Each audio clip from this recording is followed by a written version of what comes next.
Good morning, Pastor Ron Jetter, Immanuel Lutheran Church, Grandview, Washington, TGIF.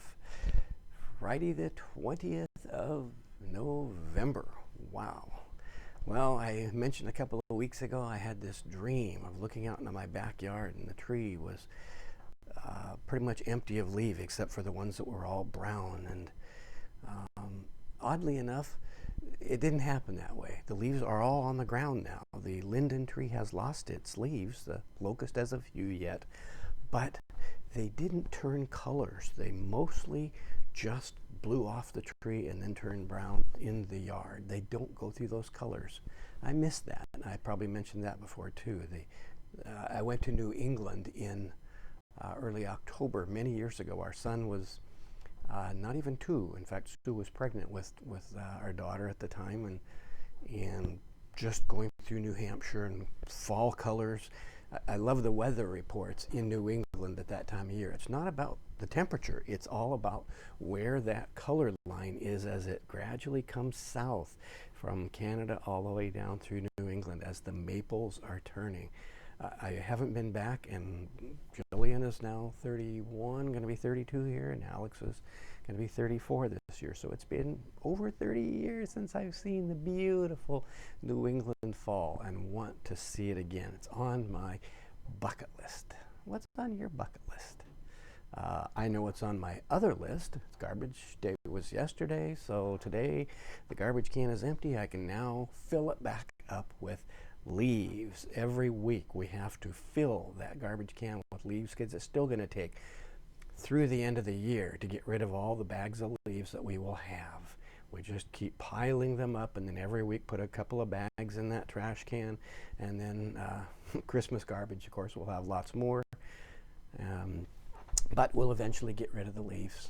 We always do, and I suppose we always will. But they don't rake themselves, so I'll be out raking leaves today. Got a few yesterday for the garbage day, but today now, every day, got to do a few till they're all done. We've been working up to the Israelites going to Mount Sinai, a cloud of smoke and fire with thunder, the awesome power of the Lord displayed in the way God knows people would understand. And after all, how do we understand the power of nature? It's the moving of air and water. Those are the two things. When they move in a way that is violent rather than gentle, we feel the awesome power of nature and often attribute to the awesome power of God. We have to take what we know and then think about what we can't know. The unknowable God made known through that which we can experience. Lightning, thunder, massive storms, the surf crashing against the rocks and rising. We don't have a lot of hurricanes and tornadoes and things like this here. We've had earthquakes. We had volcano, of course, here in the Northwest. So we have our own unique ones. But I love going to the Oregon coast this time of year and getting a condo or something and sitting on the deck or by the window and looking at the ocean with the storms coming in, just lashing the coast. You feel that awesome power of God. I think I do it because I want to be reminded of the fact that I'm small, that I am insignificant, except for God declaring me as somebody, declaring me as a beloved child of God. You are a beloved child of God because God says so. But I think we like the awesome power of God displayed every so often. Cathedrals, why were they built that way? Some say there's two kinds of architecture: houses of God and houses of the people of God. Houses of the people of God are these amphitheater style, where the pastor's down below and the people are up there, kind of like the Greek theater style. And it's more of a gathering of the people together to enjoy a performance of the divine drama, hearing the story of God through songs, through sermons, through stories, through drama and plays. And that's very different than the house of God, the giant cathedrals like Cologne, Germany, which I have had the privilege of visiting not once but twice in my life. Massive, the second largest cathedral in the world. Huge, took hundreds of years to build, and it's hundreds of years old. And you go in there, and the fact that the ceiling is well over 100 feet above you and the altar is 200 feet in front of you is designed to say, you are in the presence of the awesome God. Bow, kneel, humble yourself, human, and now rise, beloved child of God. Receive the forgiveness of God. And all of the majesty and pomp and circumstance and all the costuming that clergy wear is designed for that house of God to convey the awesomeness of God. That's the setting for the presentation of the 10 Commandments. And I'm going to take my time going through chapter 20 of the book of Exodus, because we first of all remember God is otherly. God is beyond. God is out there. God is unknowable. Except when God chooses to be intimate, present, and knowable.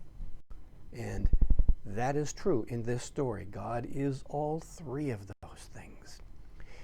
Present through the fire on the mountain, which produces smoke and thunder, and probably not more than just a few little boulders and avalanches rolling down, and the people being reminded constantly, do not approach God too close.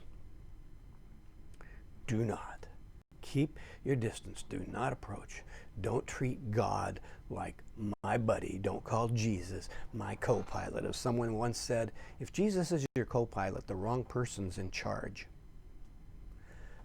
God is in charge. We are God's children. We're not the parent. We are the servant, not the master. That's the setting here. And the 10 words, as I said before, these are not the 10 commandments in the Tanakh, the Jewish Bible. These are the 10 words. And in the Greek version of that Bible, which is known as the Septuagint, it is called the Decalogue. Deca, 10, log, word, logos, word, the Decalogos, the 10 words. Because when you think of a commandament's a rule. As Jim Nestigan, professor of theology at Luther Seminary, said, and I referred to this before, it was in a women's study, the women of the ELCA, a number of years ago. Jim Nestigan spent a year with this, and he says, the word is first and foremost promise, and second, response. So don't think of these as the 10 Commandments. And you've been taught that your whole life, and I'm asking you to unthink that. To change your thinking of something you've had now for 60, 70, 80 years. These are the 10 promises in response. One of the styles of music popular in American gospel, Baptist gospel, is call and response, where the preacher will say something and the people will respond. They'll echo that same thing. This is call and response. This is God saying, here's my word. Here's your response. So these are the 10 words. The word is always promise and obligation. Promise and obligation are two sides of the same coin. Commandments is just obligation. Here's what you have to do. Well, the question is, why? I mean, every 2 or 3-year-old knows that. Mom says, do it. Eat your peas. Don't hate your brother. Why? Why?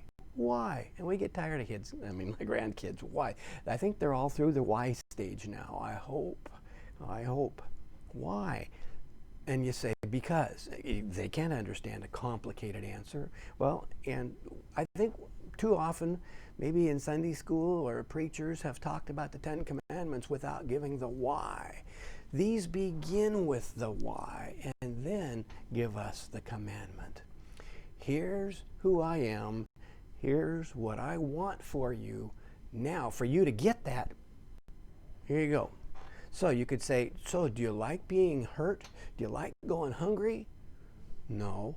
Well, then don't eat your brother and eat your peas. Oh, okay. I get it.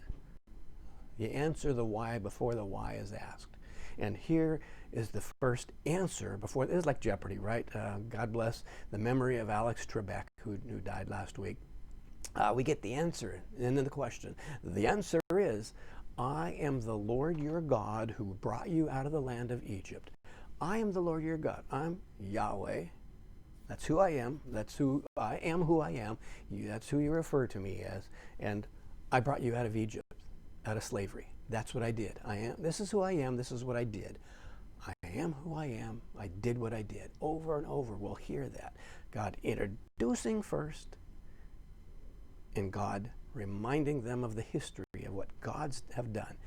Here we then have the first response.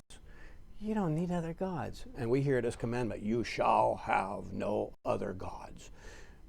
So, I mean, how many shalls and shall not? The shall nots outnumber the shalls. This is the first shall not, the first commandment, we call it. You shall have no other gods. Think of it as promise. I'm the God who did everything for you. Why would you need other gods? Really, why would you need other gods? That's all we get for today. Tomorrow we go to either Commandment 1A or Commandment 2. Because, as I say, there are really 11 commandments. And two groups of Christians count them in two very different ways. But I don't want to cheat you out of Saturday's message. See you then.